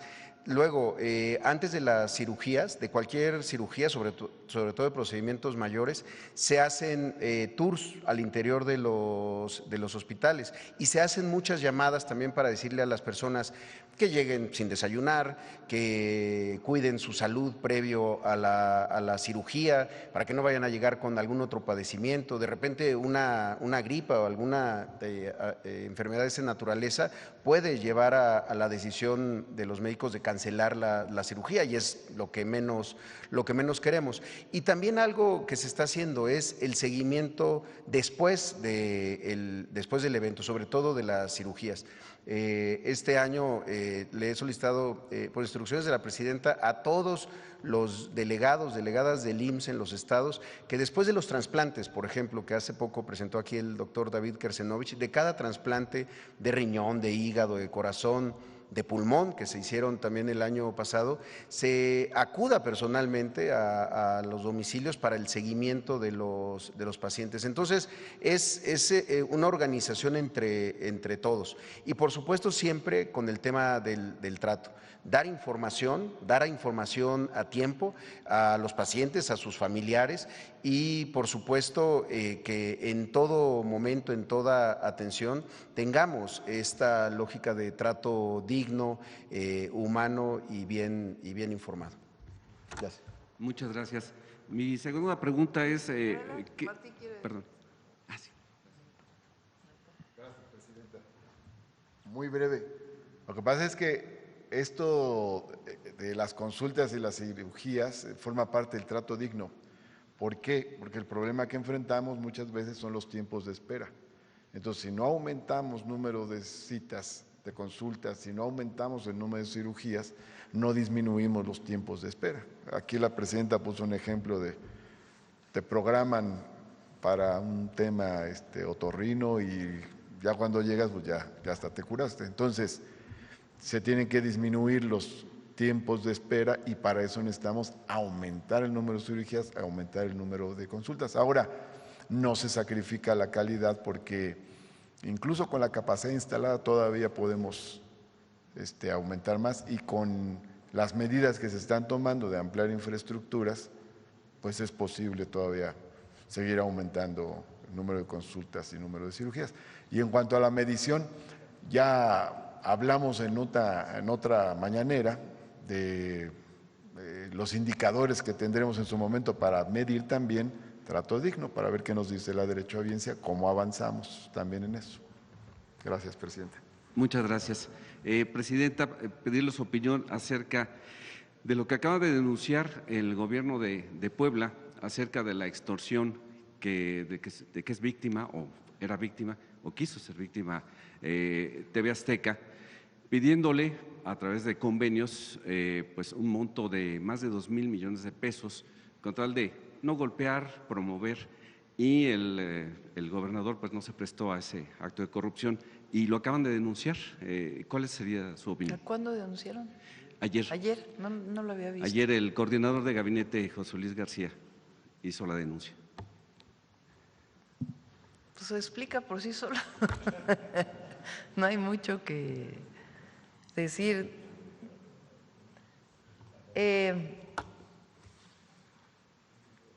Hay quien hace eso, medios. Si no nos apoyas, pues entonces te vamos a estar golpeando. Pues mejor que golpeen, ¿no? Mediáticamente hablando, obviamente. Fíjense qué tanto impacto han tenido. Afortunadamente existen los medios alternativos, la mañanera, la visita casa por casa para informar, muchos medios para informar. Pero es interesante porque normalmente se dice que eso pasa desde el gobierno hacia los medios, ¿no? No publiques esto, no mueve a este conductor, que eran las prácticas del pasado, que nosotros no las hacemos. Quieren hablar, que hablen. Aquí tenemos el espacio de debate público. Pero al revés, sí pasa, sí pasa. Si no nos apoyas, pues entonces vamos a estar hablando mal de ti. Sí llega a pasar. Pero pues no hay que caer en eso porque al final ni siquiera son sus intereses, ni siquiera es el interés del derecho a la información. Por cierto, vamos a traer a Pepe Merino porque se tiene que garantizar el derecho a las audiencias, que ya se cambió la ley para eso, para garantizar el derecho a la información que es constitucional. Y ya viene un proceso en donde en unos meses tienen que tener pues todas las garantías para que cualquier ciudadano o ciudadana pues pueda decir no me estás informando adecuadamente. Entonces ya viene eso también como parte del cambio a la ley que se hizo. Muchas gracias. Y ya en torno a esta situación de los fraudes, seguidores de Campeche me mandaron unos videos que están apareciendo en Facebook donde pues están ofreciendo tarjetas, dice, ya te registraste para tu tarjeta del bienestar de 30 a 64 años. Preguntarle si hay un programa Hay así. muchas, no, hay muchas de verdad. Le decía yo a Infodemia y a El Orsa que viene al detector de mentiras, que tenemos que generar algo que no tiene que ver con los medios de comunicación, sino con los fraudes, aparte del propio Gabinete de Seguridad, porque sí hay, y particularmente con la inteligencia artificial, pues parecen reales, ¿no? Es un muy buen debate el tema de la inteligencia artificial y cómo garantizar que la gente sepa que fue generado por inteligencia artificial, porque a veces es tan pequeñito que dice generado por inteligencia artificial que se va uno con la finta. Hay unos videos ahí en TikTok de supuestos miembros de las Fuerzas Armadas, no sé si los han visto, que dicen, le digo yo a la presidenta que ya no suelte para poder atacar adecuadamente a el narcotráfico porque nos están conteniendo. Y pues el otro día lo vi, yo dije, oye, ¿qué está pasando? Incluso lo mandé al general secretario, fíjense.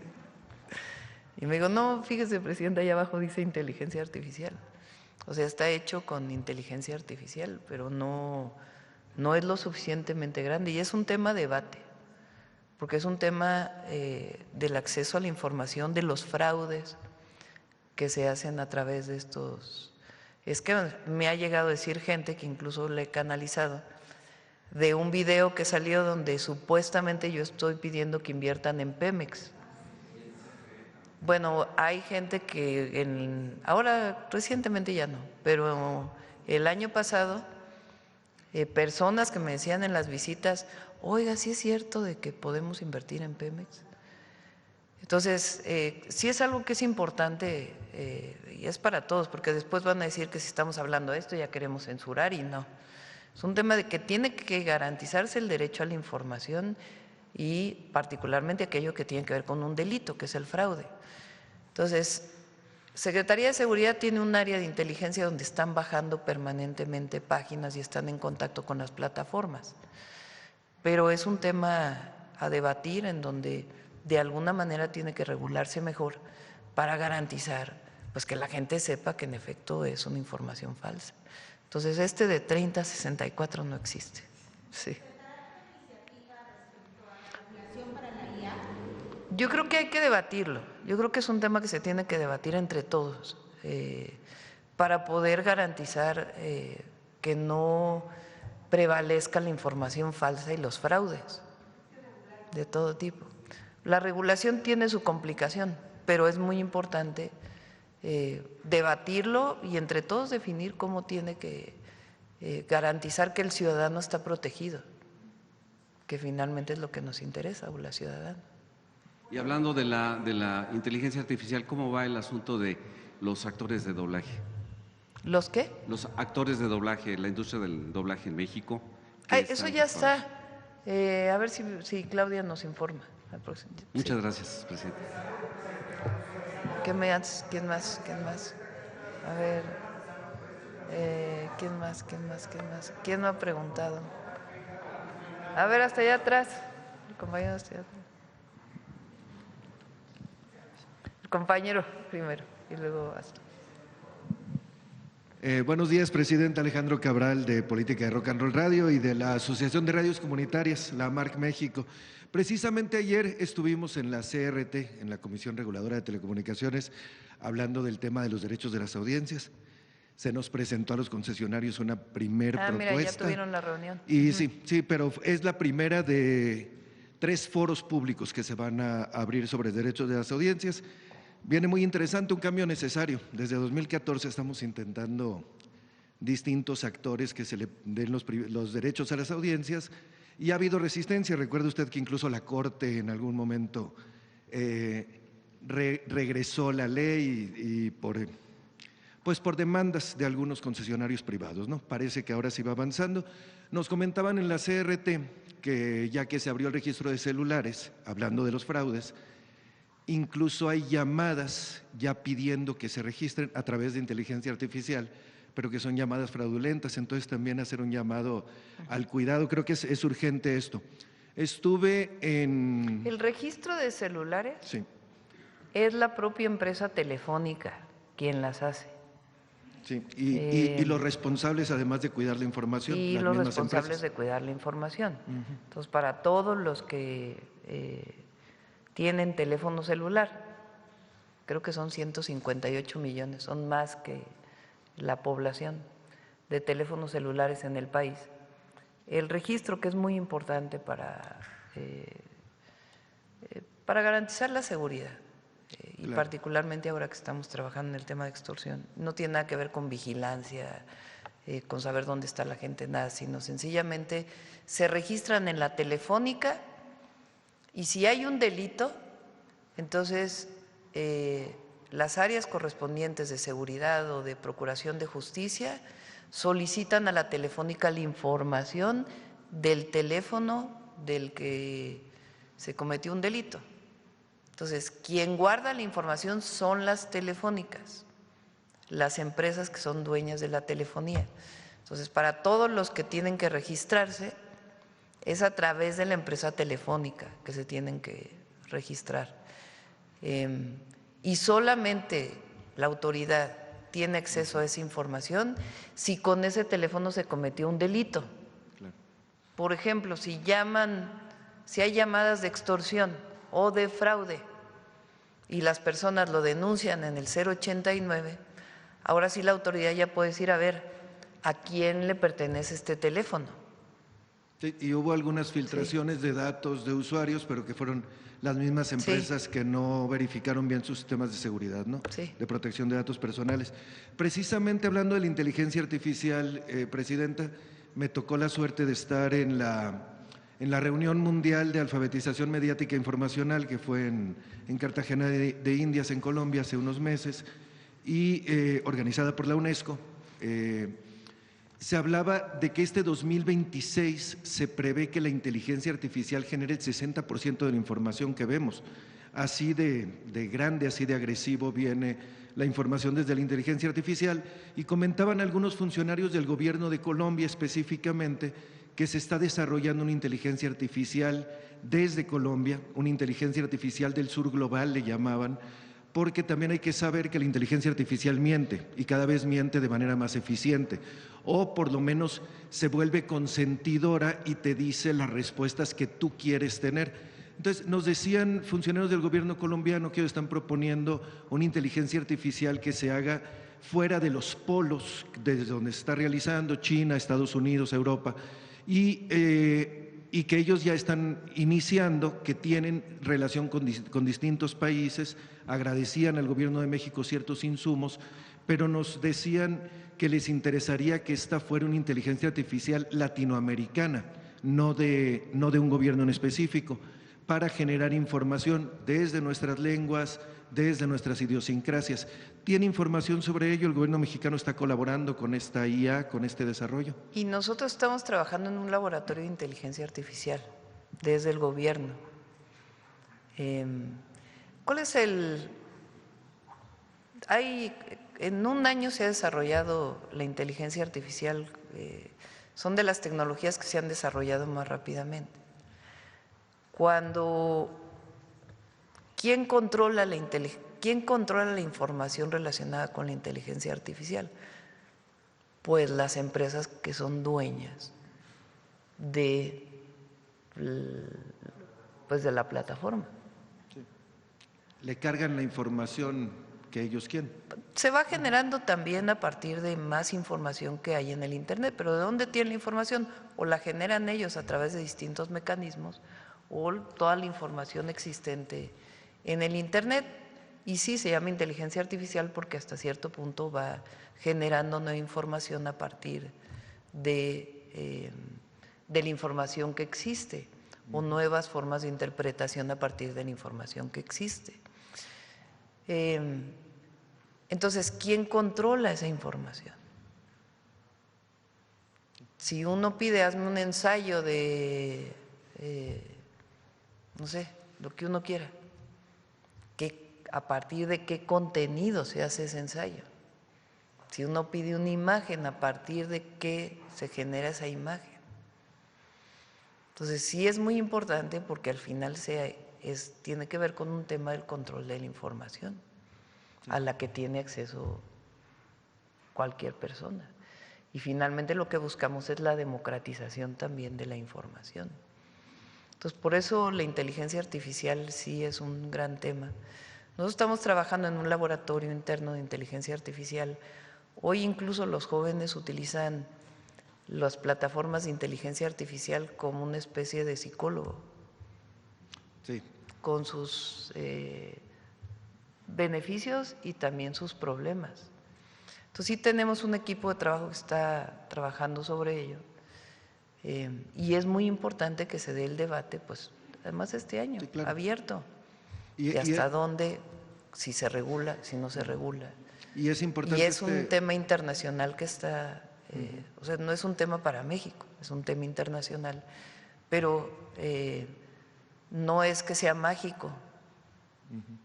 Es importante esta cooperación internacional también entre los países hermanos de América Latina. Regresando, digo, ya habrá tiempo de hablar de las telecomunicaciones y todos estos cambios que se están dando. Ahorita le decía, están los foros en relación con los medios indígenas, comunitarios y afromexicanos para ver cómo viene la reglamentación de la ley, y hemos estado ahí muy activos en diálogo con la CRT, que por cierto nos decían algunos compañeros de América Latina que es el primer ejercicio que ellos registran en la historia en donde una reglamentación se hace en foros abiertos con los concesionarios comunitarios. Entonces les agradecemos esa parte en donde por fin tenemos un diálogo abierto, directo. Regresando al tema de salud, dos asuntos, uno de mi tierra, de allá de Sonora. Otro de Sonora, yo no sabía que eras de Sonora. Sí, ya somos varios. Sí, sí desde el sexenio pasado, desde el inicio, por acá andamos. El hospital del ISSSTE, que sabemos que es uno de los hospitales más viejos que siguen en funcionamiento del ISSSTE, el Fernando Carranza, ya no tiene remedio ese edificio, ya se donó el terreno para un hospital nuevo, sin embargo no ha iniciado la construcción y no lo vimos ahorita en las proyecciones al hospital nuevo del ISSSTE, que por cierto quedaría en la misma zona en donde supuestamente se iban a hacer las nuevas viviendas del bienestar, que en la última pregunta que tuve la oportunidad de hacerle hace unos 3 meses, nos decían que iban a revisar ese asunto, pero no nos han dicho si siempre sí se van a hacer ahí las viviendas del bienestar o no. Eso me imagino que lo tendrán que consultar y ojalá en unos días nos informen.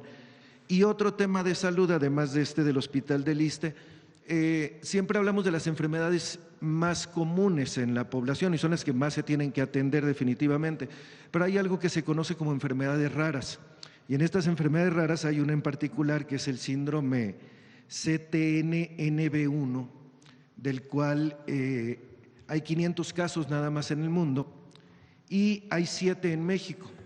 Estos 7 casos que están detectados en México, se presume que hay muchos más, han asistido con recursos de los propios padres de familia, madres de familia, a distintos lugares en el mundo, sobre todo Eslovaquia, para realizar estudios genéticos a las infancias, para detectar más casos en el mundo y para prevenir esta enfermedad y dar curas. Nos preguntaba una de las madres de familia, que recientemente tuvieron que erogar un recurso extraordinario, si habría posibilidad de que los servicios de salud en México cubrieran estos casos. Insisto, nada más son 7 infantes los que están detectados en México con el síndrome CTNB1 y para atender este esfuerzo que se está realizando en Eslovenia de una estancia que se está solicitando ya a un niño que está detectado como un posible caso de estudio, va a tener una estancia, me parece que de 8 meses allá en Europa para que le hagan un estudio de seguimiento y esto sirva a casos futuros. Martí, sobre el hospital, y David.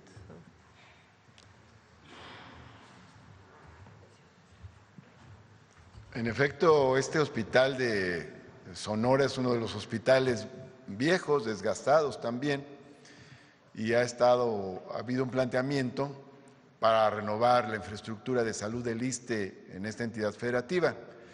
El Estado de Sonora nos ofreció la donación de suelo, pero venía condicionada a construir un hospital con ciertas características y en un determinado tiempo. Entonces eso pues nos restringía las posibilidades de poder aprovechar bien este suelo y de acuerdo también a las realidades del ISSSTE en materia de sus condiciones de inversión. Hablamos con el gobernador, con Alfonso Durazo, que es muy buen compañero, y le pedimos que nos hicieran la donación en términos más flexibles, más abiertos, para que el ISSSTE, de acuerdo a sus condiciones, pudiera iniciar una construcción en función de sus posibilidades financieras que pudiera ir creciendo a lo largo del tiempo. Es decir, una clínica que se fuera expandiendo progresivamente. Y en efecto, que no nos pusieran una condición de tiempos y de características.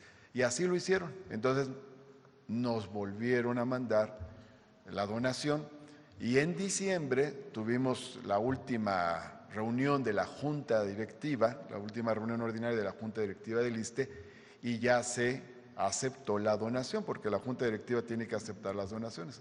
Entonces se acaba de aceptar la donación, por eso apenas tenemos ya realmente el suelo con certidumbre jurídica. Esa es la explicación de por qué aún no hay obra, pero ya contamos con esa donación, ya podemos planear en los temas que hemos visto con la presidenta, existe también esta posibilidad. Entonces, a lo largo del sexenio se inscribirá esta obra también. ¿La construcción iniciaría este año?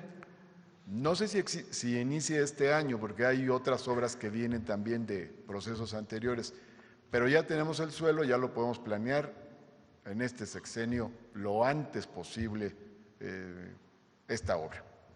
Sí está contemplado realizar esta obra en Sonora a lo largo de esta administración. Sí, que me parece que además será un hospital regional para todo el noroeste o algo así, ¿no? Sí, ahora hay que tener en cuenta que hay un nuevo hospital regional en el norte, en Coahuila, y también es importante que vayamos equilibrando el territorio. Donde están las mayores carencias de salud a nivel nacional, pues es el sureste. Entonces tenemos Michoacán, Guerrero, Oaxaca, Chiapas, entre los estados con mayores carencias, entre otros, ¿no? Puebla y otros. Entonces, también tenemos que ir haciendo un plan que equilibre para que todas las regiones del país tengan los servicios, sobre todo donde hace más falta. Pero en este sexenio está contemplado construir en Sonora. Muchas gracias. Y del asunto que le decía de enfermedades raras, tengo los datos, por cierto, de estos niños, de estas infancias. Sí, esos niños que menciona son errores congénitos del metabolismo, y ese dato que das tiene que ver precisamente con una alteración genética que tienen esos niños.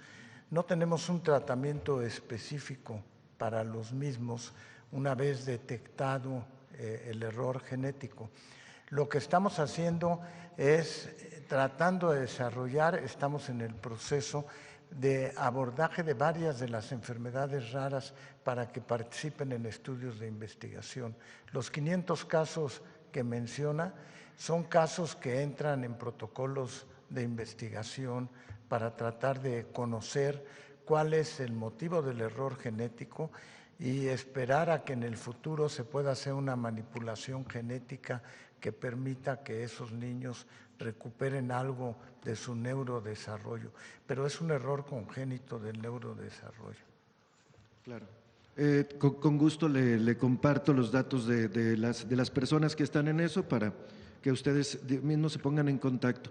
Regresando al tema de las comunicaciones, Presidenta, pero ligado a la reforma electoral, a esta reforma que aún no se sabe cuándo va al Congreso, ya nos lo dijo.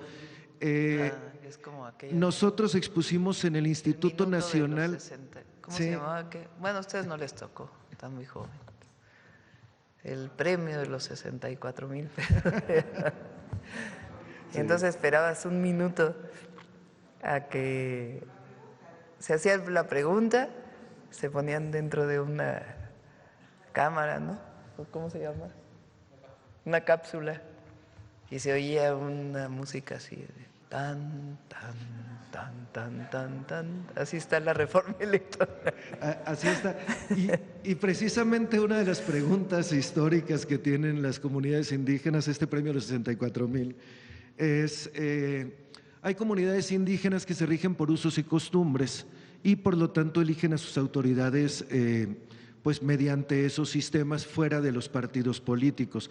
Algunas de esas comunidades tienen alguna radio indígena, de uso social indígena o de uso social afromexicano, y han estado pidiendo al Instituto Nacional Electoral que en esos casos, en esas comunidades, en los tiempos electorales, no se vean obligadas estas estaciones comunitarias, que la mayoría de ellas transmiten en sus propios idiomas, a reproducir la propaganda de los partidos políticos, ya que en esas comunidades los partidos políticos no participan. Además, cabe decir, los partidos políticos nunca mandan sus materiales en las distintas lenguas, sino que son materiales que les resultan muy ajenos a las comunidades. Nos decía el Instituto Nacional Electoral, históricamente, incluso lo falló el Tribunal Electoral, que era imposible porque la ley no lo permitía, pero ahora en esta nueva ley viene previsto alguna adecuación que permita a las comunidades indígenas no tener esa propaganda electoral ajena en aquellas que son determinadas por usos y costumbres. Sí estamos planteando un tema de adecuación de los tiempos de radio y televisión y se puede tomar en cuenta esto que mencionas. Y por último, nada más, se dice que la Suprema Corte de Justicia va a revisar esta semana esta idea de que el gobierno federal está obligado a sacar una ley de comunicación social. Tendrán que fallar al respecto, como ya lo han hecho en otras ocasiones. ¿Tiene alguna opinión? ¿Viene alguna propuesta de ley de comunicación social próximamente en su gobierno? No la teníamos contemplada, pero bueno, vamos a ver qué resuelve la Corte. Bueno, yo creo que cerramos, ¿no? 9:30. Mañana vamos con Humanismo Mexicano.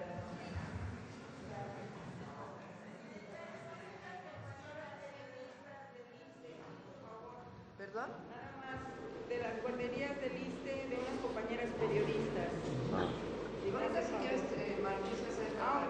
Perfecto. Sí, gracias. Gracias, muy buenos días, presidentas, secretarios, directores. Muy buenos días a todas y a todos. Hace 158 años se estaban preparando aquí, no muy lejos de aquí, en San Ildefonso, para recibir a el primer director de la Escuela Nacional Preparatoria. El 18 de enero de 1868, el presidente Juárez nombró y designó a el doctor médico militar Gavino Barreda como director general de la Escuela Nacional Preparatoria.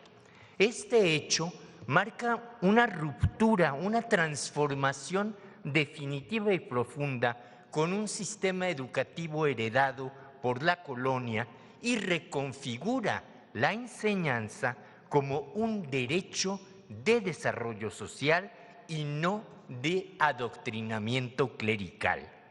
La elección que hace el presidente Juárez de don Gavino Barreda es debido a un discurso, una oración cívica que él emite el 16 de septiembre de 1867, justo meses después de haber restablecido la República en el Teatro Principal en Guanajuato, en donde estaba presente el presidente Juárez. Allí, don Gavino Barreda hizo una estructurado históricamente análisis de la historia de nuestro país, lleno de verdades, y en la que concluye diciendo que en lo sucesivo una plena libertad de conciencia, una absoluta libertad de exposición y de discusión, dando espacio a todas las ideas y campo a todas las inspiraciones, deje esparcir la luz por todas partes y haga innecesaria e imposible toda conmoción que no sea puramente espiritual, toda revolución que no sea meramente intelectual. La impresión del presidente Juárez es llamarlo para que forme parte de la comisión que estaba implementando la Ley de Instrucción Pública del año 1867. Y cuando habla de la Escuela Nacional Preparatoria, Gavino Barreda la define de esta manera. Es un fondo común de verdades. Debe de ser igual para todos, cualquiera que sea la profesión que abracen los alumnos, porque todos tienen un mismo fin, que es el bienestar social. La semana pasada, la señora presidenta revitalizó este espíritu con el Bachillerato Nacional. Veamos la cápsula que hemos preparado en torno a esta gran transformación educativa de la segunda transformación más importante de la historia del país. El 2 de diciembre de 1867, meses después del triunfo de la República sobre los conservadores y el gobierno monárquico de Maximiliano de Habsburgo, el presidente Benito Juárez publicó la Ley Orgánica de la Instrucción Pública para el Distrito Federal y Territorios, en la que señaló que difundir la Ilustración en el pueblo es el medio más seguro y eficaz de moralizarlo y de establecer una manera sólida de libertad y el respeto a la Constitución y a las leyes. Además de la obligatoriedad de la educación primaria y la creación de 13 tipos de educación secundaria, esa ley incluía la creación de la Escuela Nacional Preparatoria, en la cual hombres y mujeres cursarían 34 materias en las que se combinaban la enseñanza de las ciencias, las humanidades, los idiomas, gramática española, lógica y moral. La ley de instrucción y el plan de estudios los elaboró una comisión nombrada por Juárez que estuvo presidida por el médico militar poblano Gavino Barreda, un destacado científico que militaba en el bando liberal y había colaborado con los patriotas mexicanos en la guerra contra Estados Unidos. Barreda había estudiado en Francia con Augusto Comte, adhiriéndose desde entonces a la doctrina positivista. En los festejos patrios de ese año, Barreda pronunció un célebre discurso que llamó la atención del presidente Juárez. Conciudadanos, hemos recorrido a grandes pasos toda la órbita de la emancipación de México. Hemos traído a la memoria todas las luchas y dolorosas crisis por que ha tenido que pasar. Desde la que lo separó de España hasta la que lo emancipó de la tutela extranjera que lo tenía avasallado. Del conjunto de esas crisis ha resultado nuestra plena emancipación. El presidente Juárez nombró a Gavino Barreda director de la Escuela Nacional Preparatoria. La escuela debía homogeneizar los conocimientos y habilidades con una visión integral y lógica, con un plan de estudios basado en la ciencia, con una orientación social y de formación cívica, y se instaló en el Colegio de San Ildefonso. Algunos de los más destacados científicos, literatos e intelectuales liberales fueron parte de la planta docente. Entre ellos destacan el propio Gavino Barreda, Ignacio Ramírez, el Nigromante, Francisco Díaz Covarrubias, Leopoldo Río de la Loza, José María Marroquí, Manuel Paino e Ignacio Manuel Altamirano. En una sencilla ceremonia, Gavino Barreda fue nombrado director de la preparatoria el 18 de enero de 1868. Hoy se ha fortalecido el Bachillerato Nacional con becas a todos los estudiantes y con la creación del Plan Integral del Sistema Nacional de Bachillerato, que contempla nuevos planes de estudio, atención a los jóvenes y ampliación de la matrícula escolar y la construcción de más preparatorias. De esta manera se fortalece el proyecto educativo nacional y la Escuela Nacional Preparatoria, fundada por Gavino Barreda, legado histórico del que el humanismo mexicano se enorgullece. Gracias. Gracias. Buen día.